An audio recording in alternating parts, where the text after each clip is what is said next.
Well, good morning, Connect. How are we doing this morning? You guys doing well? You feeling good? I think I'm feeling pretty good this morning. Shout out to our global campus. If you guys are enjoying this service, if you guys are enjoying this church, make sure you comment down below saying, we love our church, and just let us know that you're here with us this morning. We're in Mark chapter 9 this week, and besides loving this series for the moments of collaboration that I've gotten to have with Javon and with David, and to sit down with them and kind of put our minds together and see what comes out of this, there's been moments where we get to go have those bragging rights, where we go to church with our Bibles and our notebooks, we write stuff down, we come home and we're like, look what I wrote in my Bible, and everybody gets to see that. I've enjoyed this series for that reason too, but I've also really been enjoying this series because it's allowed me to grow as the youth and young adults pastor here at Connect. It's allowed me to speak in new ways, and I've been having a lot of fun being able to do that, so thank you for that. But life hasn't always been sunshine and rainbows. Can I get an amen? Yeah, we're all willing to admit to that. Because I remember when I was in elementary school, I remember one day I came home and I was marching.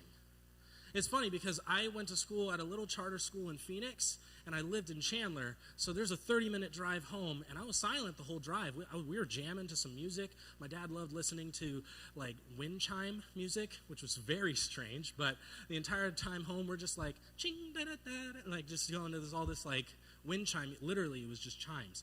And we're listening to that the whole way home, relaxing, and then I get home, and I walk through the door, and I'm marching. I was mad. I was huffing and puffing. I could blow the house down. I was the big bad wolf of the night. I was scary.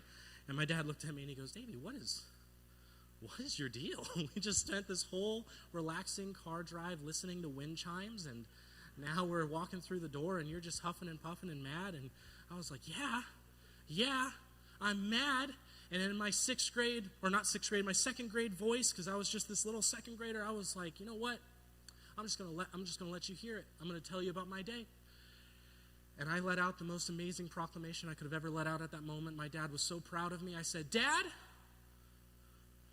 girls are weird.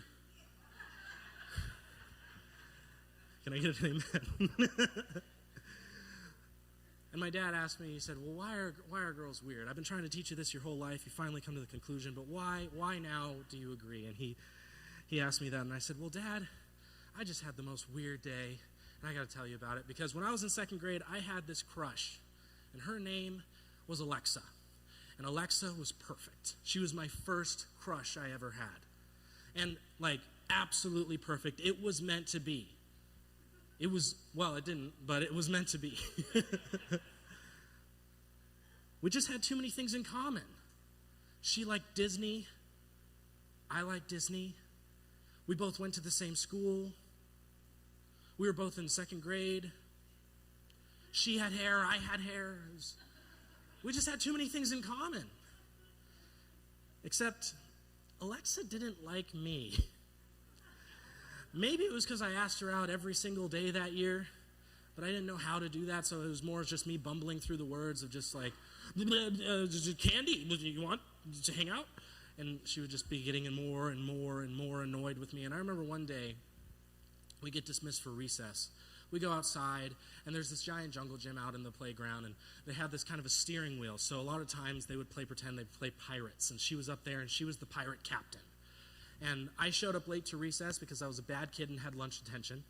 But when I showed up to recess, I see all of my friends on this pirate ship, and I'm standing in the sand pit below. I guess I'm washed away at sea or something. And I yell up and I go, permission to come aboard. And she goes, no. Drown.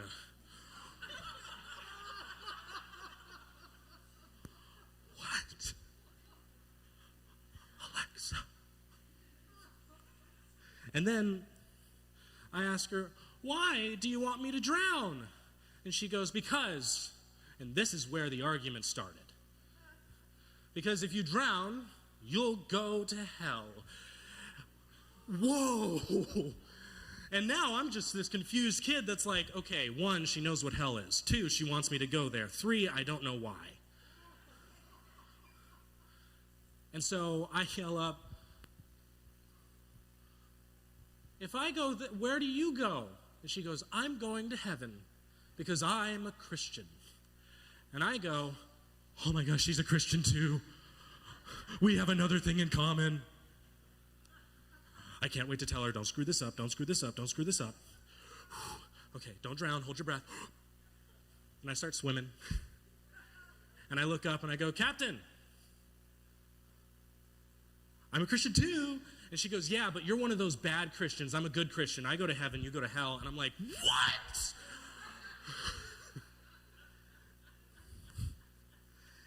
And so I went home mad that day. But it makes me wonder, what does it mean to be a bad or to be a good Christian?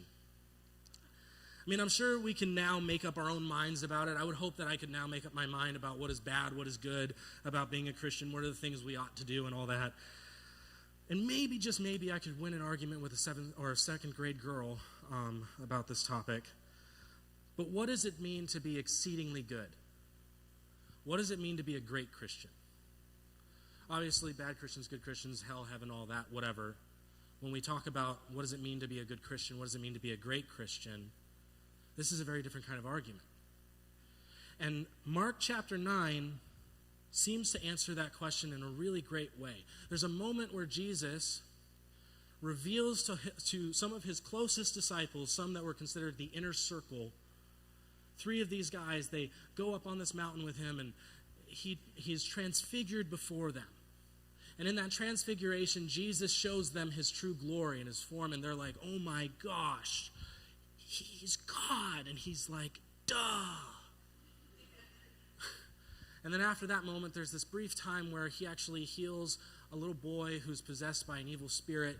And it's this moment where the disciples are kind of now in tension, because a few of them just went off and they saw Jesus get transfigured before them, and they're coming back and they're like, I know he's God. And they're like, we kind of already knew that. And they're like, no, but I know he's God. And they're like, you don't know.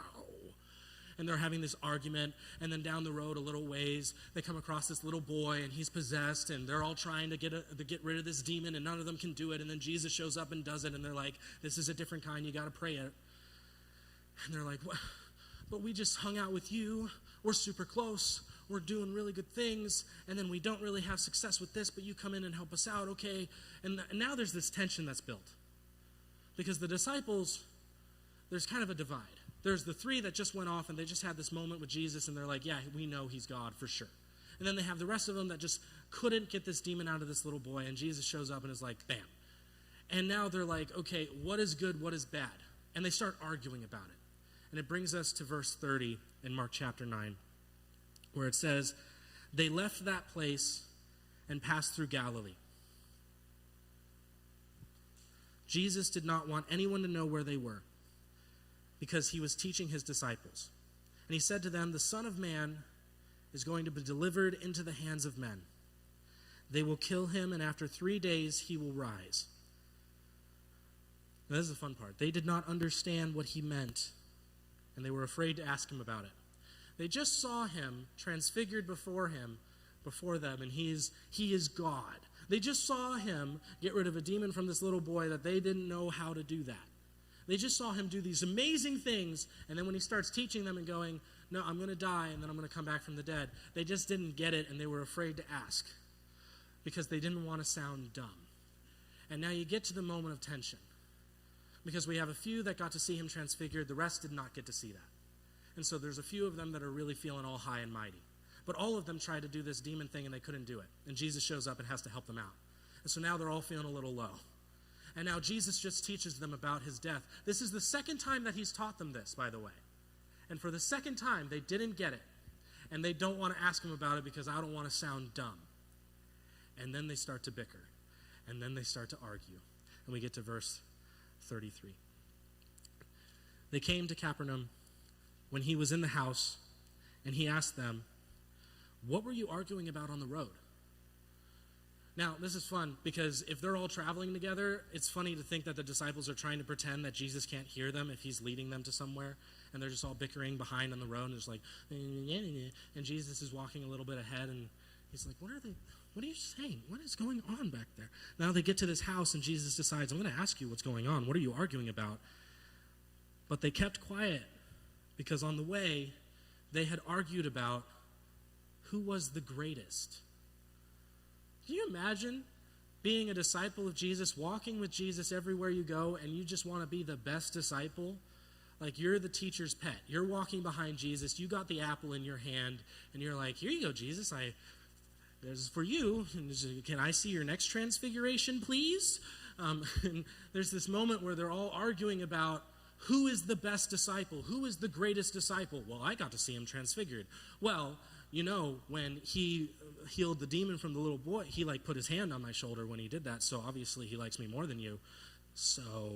And there's this moment where they're all arguing about who's the greatest. And it makes me wonder, what is the scale for being the greatest Christian? Is it just how close you stand to Jesus? Is it how much like Jesus you are? Was it because you got to see the transfiguration? Was it because you got to hang out with him the most? Was it because he called you first? What is the regulation and the rules of becoming great? How do I become a great Christian? All these disciples are arguing about what does it mean to be great, and it makes me wonder, how are they measuring that? Because what do you associate with greatness? For me, I associated greatness with success. I thought the more successful I had, more specifically, the more money I had, the greater I would be. And the whole reason for it was, growing up, my dad had a lot of time on his hands to tell me about how much money he didn't have. And so growing up, and it was very simple, it was easy, you go to Toys R Us or whatever, rest in peace, Toys R Us, but you go to Toys R Us or you go to Walmart or whatever, and you walk through and you go to the toy section and you're like, oh, Dad, can I have this? And he goes, no. Why? Because I don't have any money. Well, what about this one? As if the answer would be different, it's more expensive, the second toy. No. Why? Because I have less money than that. And then you get to the third toy that's at the checkout at the register, and it's just one of those little Pez candy things, and I go, oh, can I have this? No. Why not? This one's super cheap. And he's like, yeah, but between the time of you asking for the second toy and now asking for this, I've bought a bunch of stuff, so I can't afford that now. And with my dad, the problem was he really wanted me to know why. And so he told me his story again and again about how he chased after money all of his life, and when he chased it so much, he found it. Who knew? You chase money, you find it. But he chased it, and he found it again and again and again, and through a bad business deal or making a bad friend, he would lose all of it again and again and again, until we got to this moment where he and I are not really able to afford the full word of poor, we're po. But when we get to this moment where, I like my wife like that one, that was good. That's the only one that matters. I'm glad you like that, Kaylee. But we get to this moment where I'm hearing the word no a lot. And I'm hearing from my dad why I'm hearing the word no a lot. And honestly, it allows me to appreciate the word no and appreciate the word yes even more so because of that and because of understanding why. But what it taught me as a kid was I needed to fix the wrongs that happened to my dad. I wanted to make it right. And so I grew up with the notion in my mind that I needed to chase after money and get all of this money because I needed to right the wrongs that was done to my dad. I needed to make X amount of dollars so that I could just take care of my dad. That's what I need to do. I spent my entire childhood dreaming up this dream of how I was going to become the wealthiest guy alive so that I could become great. And then my dad would look at that and go, thank you so much for all of this that you've given me. I'm not mad anymore at everybody who wronged me. And that was what I wanted to cure. And I thought money was going to get me there. I thought money would equal his pride. And so I kept chasing after that. But what happens when I keep hearing the word no, we don't have money? No, you can't go to that nice school. What happens when I hear the words, no, things have gone on in our lives and you can't go to school anymore, so the education you need to get all this money is not going to happen? What happens when my plan gets completely derailed and this dream that I've thought of for 7 years, 8 years, 9 years, 10 years of my life is now completely falling through and I don't know what makes me great anymore? What's your scale? What do you consider greatness? What do you consider the point to greatness? Jesus answers this in the next verse, verse 35. Sitting down, Jesus called the 12, and he said, anyone who wants to be first must be the very last. Okay, that doesn't make any sense, Jesus. And the servant of all. Okay, that doesn't make any sense. I'm trying to be a leader here, Jesus. I'm trying to lead people. Leaders walk in front. They don't walk in the back. Leaders lead. People follow. This makes no sense, Jesus. I want to be the greatest. And you're telling me I have to be last to be the greatest? This makes no sense. There's this moment where anyone who wants to be first, and the disciples, they lean in a little bit. Anyone who wants to be great, and they lean in a little bit more. This is what we were arguing about. If you tell me what I think it is, then maybe I can go back behind your back and talk to all of these disciples and be like, see, I already knew that. I am the greatest disciple. And they're all leaning in. And he says, if you want to be great, if you want to be the best, if you want to be first, don't be. What a gut punch. You want to be great, right? You want to do things well. You want to succeed. You want to be the best Christian you can possibly be. You want to compare yourself to the other disciples and say, who's the best one? Don't be. Don't be the best. Don't be great. Don't be first. There's this book by Terry Nance called God's Armor Bearer. And he outlines this idea of following someone very, very well. He creates this concept that as armor bearers, those who follow in someone's footsteps, those who follow a leader, if it's following Jesus, if it's following pastor, if it's following whoever it may be, in those moments there is a relationship of armor bearer and warrior. There's this relationship between someone who's bearing the armor and someone who goes and fights the battle. And it's funny because in every relationship there is armor bearer and that, and sometimes they flip. But in this concept, in this book, Terry Nance writes about how when following someone, there are main points that we align ourselves with in order to understand leadership. And the two issues that we face, the two things that if you can solve this, nothing else matters. Those issues are of vision and of mission. If the vision and the mission are aligned, then nothing else matters. Because you know that what's being dreamed is the right dream and you're on board. And what's being done about that dream is the right thing and you're on board with that. When you have yourself aligned with vision and mission, you will follow well. What follows those two principles is method. And what's funny is we all get caught up on the method. What action steps that we're taking, what things that we're doing in order to complete that mission, in order to succeed in the vision, all of these things, all of the method. If it doesn't matter, then why do we get hung up on it? If we're aligned with the vision and the mission, why does the method matter? And the point of this book is that the method doesn't matter. Because if the vision and the mission are the goal, then who cares how you get there? Just get there. Too often we get caught up in that method. Well, so-and-so wants to do things this way, or the pastor's crazy for doing that, or the pastor's crazy for not doing that, or I don't like what this is going on, or how things are being done here. And the method becomes the problem. But the problem with that line of thought is if the mission and the vision are aligned, then the method follows. We never asked our parents, how are we getting there? We only asked them, are we there yet? Because we don't care how we get there. We only care about where we're going. We don't care about how we get there. It's not as important as where we're going. Jesus calls his greatest leaders to be his best followers. Don't be first. Be last. Don't be great. Be last.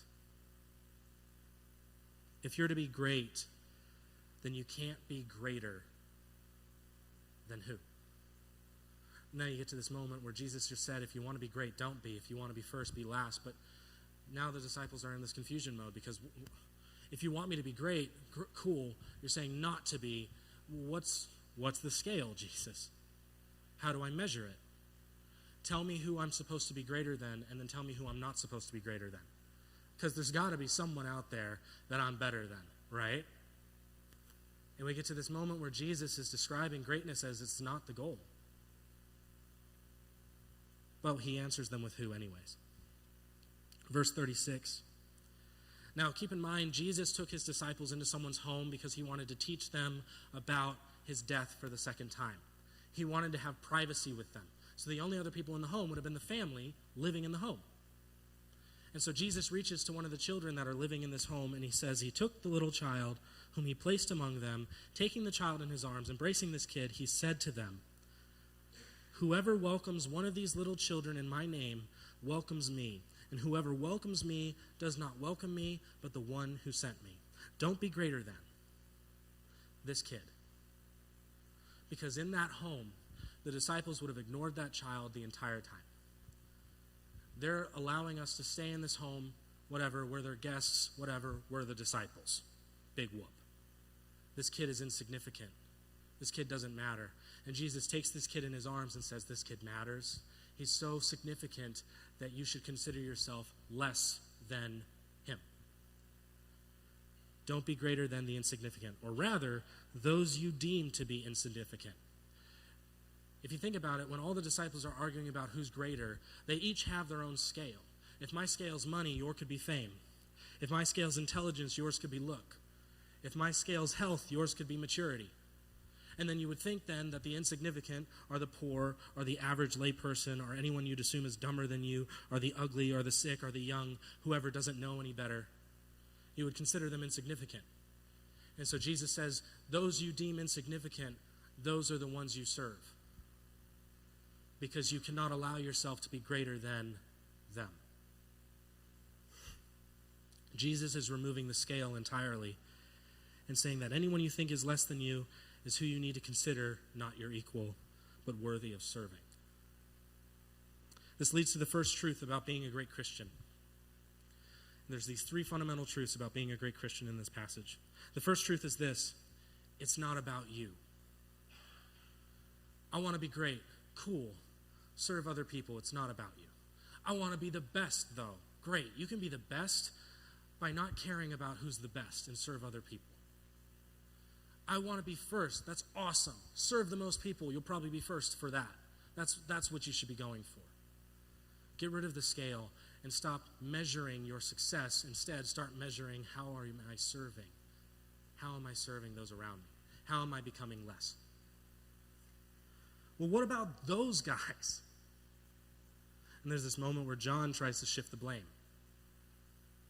It's a full-on deflection because we know that John, and if you're looking at the argument for argument's sake, John's probably the guy who started the greatness argument.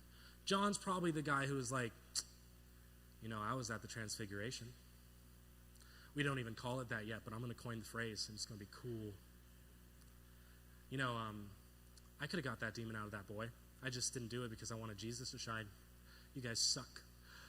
And John's the guy who's probably starting this argument. We know that John's kind of this guy because, well, frankly, he refers to himself as the one whom Jesus loved in his own gospel.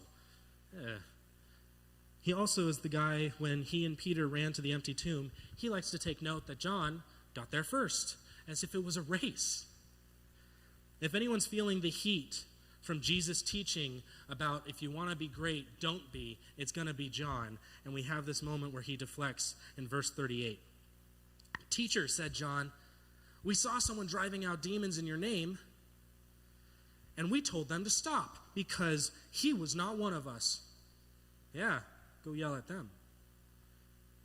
And Jesus says, don't stop him. Can you imagine just John's trying to be like, Jesus, look over there. You see them? They're doing bad things. Teacher, go get the bad people. And it's like a second grader arguing all over again. Teacher, go get them. Go get them. They're bad. I told them they're bad.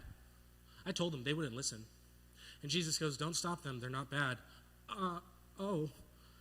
And you have this moment where John is getting really embarrassed. Don't stop him, Jesus said, for no one who does a miracle in my name can in the next moment say anything bad about me. For whoever is not against us is for us. Truly I tell you, anyone who gives you a cup of water in my name, because you belong to the Messiah, will certainly not lose their reward. And there's this moment where John is trying to deflect, and Jesus is saying, no, they're just as deserving as you.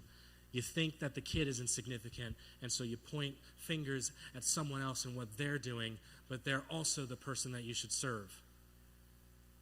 Jesus, don't blame me, blame them. I'll serve this kid, he's right in front of me, but the guy who's across the street, the church that's over there that does things differently than we do, the group of Christians that meets up on a Monday night and they do things differently than my Bible study does. I don't want to celebrate what they're doing. I want to silo off my own little ministry and do things my own little way because I know I do it the best. And Jesus is saying, why aren't you celebrating the works of others? Because this unifies us beyond greatness, because it's no longer about us. You may not have whatever I once considered great, but I'll celebrate you anyways. You may not have money, you may not have fame, whatever my scale is. You may not have what I once considered great, but I'll celebrate you anyways because material things don't equal greatness. Humility equals greatness. A funny early church drama was that between Peter and Paul, because they didn't get along very well. There's this moment where Paul, before he was named Paul, he was calling himself Saul. He had this own idea of greatness whilst he persecuted the church. Saul went around killing Christians, and he had this amazing education. He had people that were on his side. He had a large following. People cheered for Saul. The Christians feared Saul, but people cheered for him because of what he was doing. He, in his own mind, would have been considered great. He would have been considered first. But after his conversion and changing his name to Paul and starting up this ministry and serving Jesus and serving others, this is what he had to say in 1 Corinthians 15:9 when he described himself. For I am the least of the apostles, and I don't even deserve to be called an apostle because I persecuted the church of God. He went from being the best persecutor of Christians to the least best apostle of Christ. He went from being first to being last, and yet he's considered great.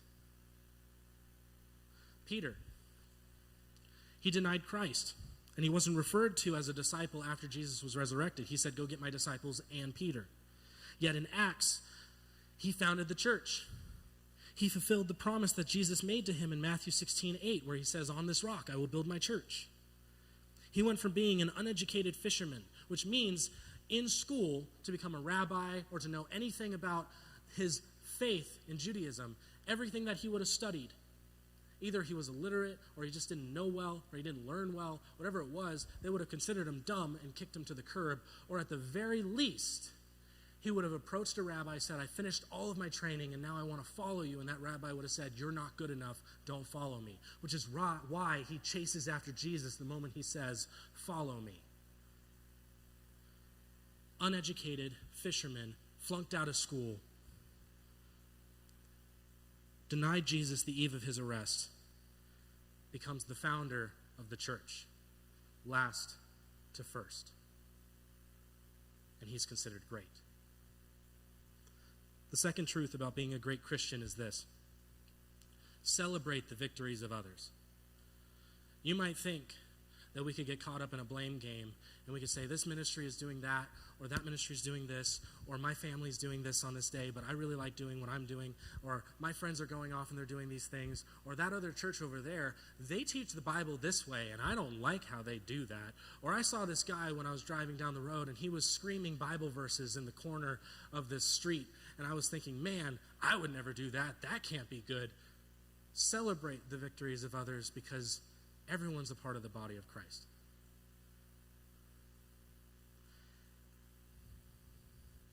And Jesus takes a sharp turn after he teaches them this.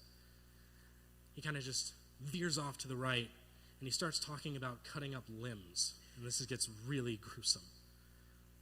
It's like he looked at John after John tried to play this blame game, and he goes, hello, John.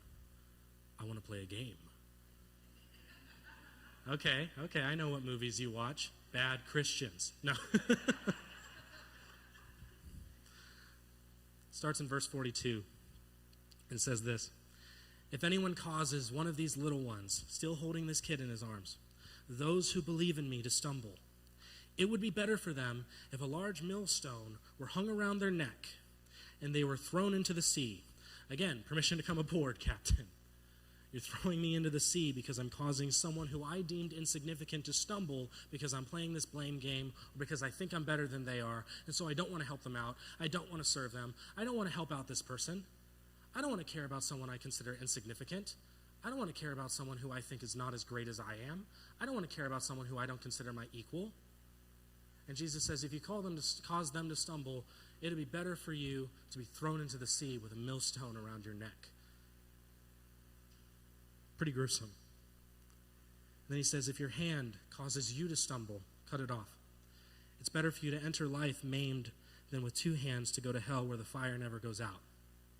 And if your foot causes you to stumble, cut it off. It's better for you to enter life crippled than to have 2 feet and be thrown into hell. And if your eye causes you to stumble, pluck it out. It's better for you to enter the kingdom of God with 1 eye than to have 2 eyes and be thrown into hell, where the worms that eat them do not die and the fire is not quenched. Gruesome. Everyone will be salted with fire. And then this is where he brings the point home. He says, salt is good, but if it loses its saltiness, how can you make it salty again? Have salt among yourselves and be at peace with each other. We often get hung up on that cutting off part. A lot of times you'll hear this passage preached of there are things you need to cut out in your life. But Jesus answers the why we cut these things out in our life. I want to go over that. I have to remove this thing from my life so that I no longer stumble. Nothing's as important to me as my relationship with God, so in order to maintain that relationship, I'll drop this baggage. And I get it. I get why we get hung up on that. I know the Christian that uses a flip phone because he won't allow himself to be tempted with pornography again. I know the Christian that sees a therapist every week because he won't allow himself to be tempted with suicidal thoughts again. I know the Christian that won't pick up a drink because he won't allow himself to be tempted to hurt anyone again. And every one of them is a great Christian because they chose to no longer tolerate suffering. Because that which we tolerate is what we allow ourselves to suffer through. But what's in our lives that we no longer wish to suffer from? If you're still allowing that thing to take place, then whatever it is, you're allowing it to rule over your life. And if that thing is ruling over your life, then where does God sit? But if you're truly desiring God to be the ruler of your life, then what needs to go in order for that thing to no longer be tolerated? You know what happens when you take away the foot? Or when you take away the hand? When you take away the eye? It's not there anymore. Duh. But everybody can see that it's not there anymore. The final truth about being a great Christian is this.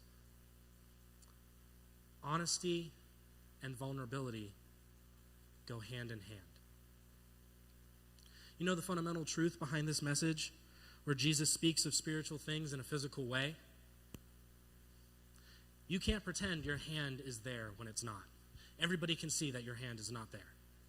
You can't pretend that your foot is there when it's not. Everybody can see that it's gone. You can't pretend that your eye isn't gouged out. It's not there. Everybody can see that it's not there. And you can't pretend that you don't have struggles because we wear our shame on our sleeve. But so many Christians like to walk into a church like this and pretend that they're perfect. Pretend I don't have any struggles. Can you imagine the look on someone's face that walks into a building and they're new for the very first time and they're just new to this whole Christian thing, and they look around and they see a bunch of people that pretend to be perfect, and then they think to themselves, oh, well, I'm not perfect, so I don't belong here. And we've caused the child to stumble. Imagine if Humpty Dumpty said, no, I'm fine. I'm good. No, I don't need all the king's horses, all the king's men. I got this. Don't you guys see? I'm still a perfectly, fully shaped egg. Was Humpty Dumpty an egg? I think he's an egg. A Christian that is worth their salt is not one who is all put together. Because ultimately, if we're trying to be this Christian that is honest and vulnerable, we're trying to be a Christian that's worth our salt. It's one that's not all put together, but one who isn't ashamed by how broken they are. Jesus didn't come to heal the healthy, he came to heal the sick. That's from Matthew 9, 12, and 13. Isn't it funny that we as Christians turn to Jesus because we need salvation, and then after finding him, we pretend that we're perfect as if we never needed salvation in the first place? But a perfect person doesn't need to be saved, so why do we conduct ourselves in a contradiction that claims that Jesus saved me from my sin, but I'm not a sinful person, I'm a good Christian? How can Jesus save the sinful person if the person pretends to be without sin? How can a Christian pretend that they don't need Jesus every single day, every moment of the day? How is a Christian capable of being a perfect person? A Christian is not a perfect person, but instead someone who admitted to not being perfect and is now trying to be better. The biggest lie the enemy tells new Christians. It's funny, I've been reading this book called The Screwtape Letters, and it's actually this entire book where C.S. Lewis describes his own personal conversion to Christianity and everything that follows, and he describes it from the perspective of a demon writing a younger demon, describing, here's how you hurt him. One of the greatest tactics that he lists is when you're a new Christian and you walk into a room, focus in on how perfect everybody is, because you'll realize they're not actually perfect. Walk into the room and hear the biggest lie that the enemy tells new Christians is that all other Christians are perfect people. Because when the new Christian walks in the room and they see for themselves that we're not, the immediate thought is, look at this room of hypocrites. Look at all these people that are lying to themselves and lying to me, and I don't want to be here anymore. You don't need to pretend to be perfect to belong in this room. Admitting to not being perfect is what makes you belong. And when the new Christian walks into this place, when the curious person steps in here, they no longer see a room full of hypocritic Christians. They see a room of honest people who follow Jesus. Did you know that the flavor of a Christian is equal to how vulnerable they are? You want to be more salty? Why is your hand not there? You want to carry more flavor? Why don't you have the foot? Why'd you gouge out the eye? Why do you use the flip phone? Why don't you ever pick up that drink? Why don't you dress this certain way or do these certain things? Why are you different? And when we become vulnerable, when we become honest, when we become humble, we become great Christians. And we become capable of defeating the enemy because the lie that he'll tell, we can squash. I'm not a perfect person. I have my own struggles in life. I deal with problems of my own. But admitting that makes me and you both Christians that are worth our salt and worthy of being great. Let's pray. Dear Lord Jesus, thank you. Thank you for taking the time to teach John and the other disciples that we don't need to consider ourselves great in order to be great. We don't even need to try to be great in order to be great. We just need to care. So Jesus, I ask that for everyone in this room, we get to walk out of this room caring just a bit more for those around us, whether they come from a different place, whether they come from a different background, whether they come with a different story.